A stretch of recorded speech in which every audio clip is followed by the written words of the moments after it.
सभी बच्चों को मेरा नमस्कार। मैं आभा सिंह, माध्यमिक शिक्षक गणित, शासकीय high school police line Shahdol से आप सभी का अपने YouTube चैनल में हार्दिक स्वागत करती हूँ। हम आज बात कर रहे हैं कक्षा 10वीं के अध्याय 2 बहुपद के वस्तुनिष्ठ प्रश्नों के बारे में। वस्तुनिष्ठ प्रश्न परीक्षा में 25 नंबर के आते हैं और अध्याय 2 बहुपद से 2 नंबर का वस्तुनिष्ठ प्रश्न आना है। तो हम इस वीडियो में आपके लिए कुछ वस्तुनिष्ठ प्रश्न लाए हैं जो महत्वपूर्ण है परीक्षा की दृष्टि से। साथ ही हम बात कर रहे हैं लोक शिक्षण संचालनालय द्वारा जो प्रश्न बैंक जारी हुआ है उसमें जो वस्तुनिष्ठ प्रश्न दिए गए हैं अध्याय 2 के उसको भी इसमें शामिल किया गया है। तो सबसे पहले हम शुरू कर रहे हैं वस्तुनिष्ठ प्रश्न। यहाँ पर पहला प्रश्न है, रैखिक बहुपद की घात कितनी होती है? तो यहाँ हमें पता है उत्तर रैखिक बहुपद की घात 1 होती है। अगला प्रश्न, एक्स स्क्वायर माइनस 2x के शून्यक हैं। इसके शून्यक होंगे 0, 2। बहुपद ax square plus bx plus c के शून्यकों का योग होगा। तो बहुपद के शून्यकों का योग का सूत्र होता है -b/a। अगला प्रश्न, बहुपद ax square plus bx plus c के शून्यकों का गुणनफल। गुणनफल c/a होता है और योगफल -b/a होता है। आगे देखते हैं, भाज्य बराबर भाजक गुणे भागफल धन शेषफल। यह एक विभाजन प्रमेय का है।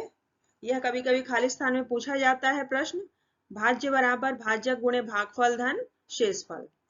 अगला प्रश्न है, एक द्विघात बहुपद के अधिक से अधिक कितने शून्यक हो सकते हैं? तो एक द्विघात बहुपद के अधिकतम 2 शून्यक हो सकते हैं। बहुपद 3x प्लस 7 का शून्यक क्या होगा? तो 3x प्लस 7 को अगर 0 के बराबर किया जाए तो यह x का मान जो आता है वो -7/3 आता है। तो इसका शून्यक -7/3। अगला प्रश्न है, एक घात वाले बहुपद को क्या कहते हैं? तो एक घात वाले बहुपद को रैखिक बहुपद कहते हैं। हम ये बता दें आप सबको कि यह प्रश्न या तो वस्तुनिष्ठ में आ सकता है या खाली स्थान में आ सकता है या सत्य असत्य में आ सकता है। तो हम एक जनरल स्टेटमेंट लिए हैं जिससे कि आप सभी को जानकारी रहे, उत्तर पता रहे कि किस प्रश्न का उत्तर क्या होता है और परीक्षा में जिस रूप में भी वह आए अगर आप इन्हें याद करके रखे हैं तो आप उसका आंसर दे सकते। आगे देख रहे हैं, x square minus y square का गुणनखंड है x minus y x plus y. बहुपद 3x square minus 5x plus 2 equals to 0 की अधिकतम घात क्या होगी? हम जानते हैं किसी बहुपद की अधिकतम घात वही होती है जो उस चर की अधिकतम घात होती है। तो यहाँ पे चर x है और इसकी सबसे बड़ी घात 2 है तो बहुपद की घात 2 होगी। द्विघाती बहुपद में चर की अधिकतम घातांक क्या है? तो द्विघाती बहुपद में चर की अधिकतम घातांक 2 होती है। यदि अल्फा बीटा गामा त्रिघात बहुपद ax cube plus bx square plus cx plus d के शून्यक हों तो alpha plus beta plus gamma का मान क्या होगा? -b/a। ये त्रिघाती बहुपद के शून्यकों का योग है।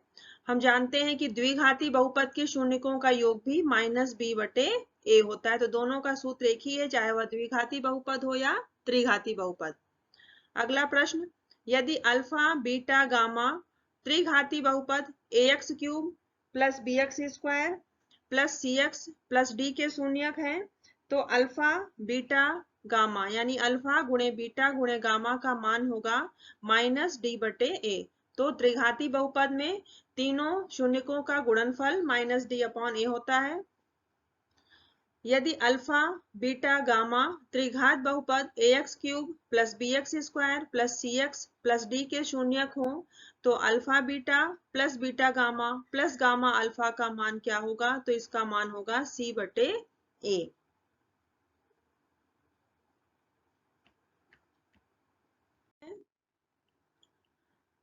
घात 3 के किसी बहुपद के अधिक से अधिक कितने शून्यक हो सकते हैं? तो घात 3 के अधिकतम 3 शून्यक हो सकते हैं।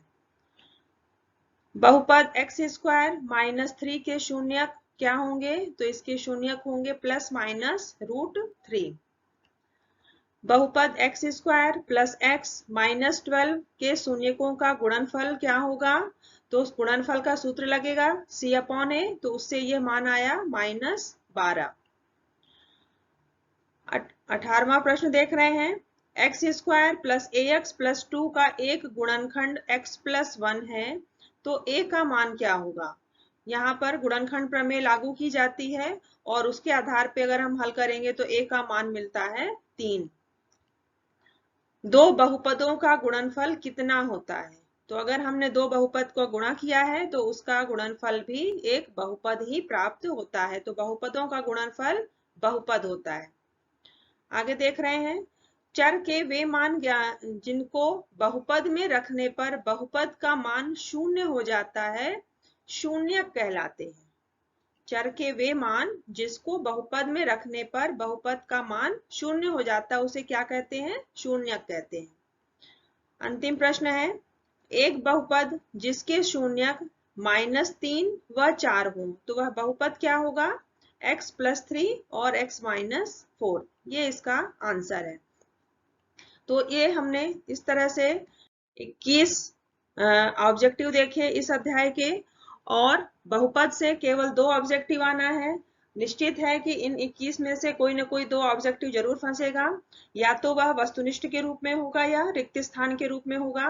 तो आप सभी इन सबको वस्तुनिष्ठ प्रश्नों को कॉपी में नोट कर लें और अच्छे से याद कर लें, जिससे कि इस चैप्टर की आपकी तैयारी अच्छे से हो जाए। धन्यवाद।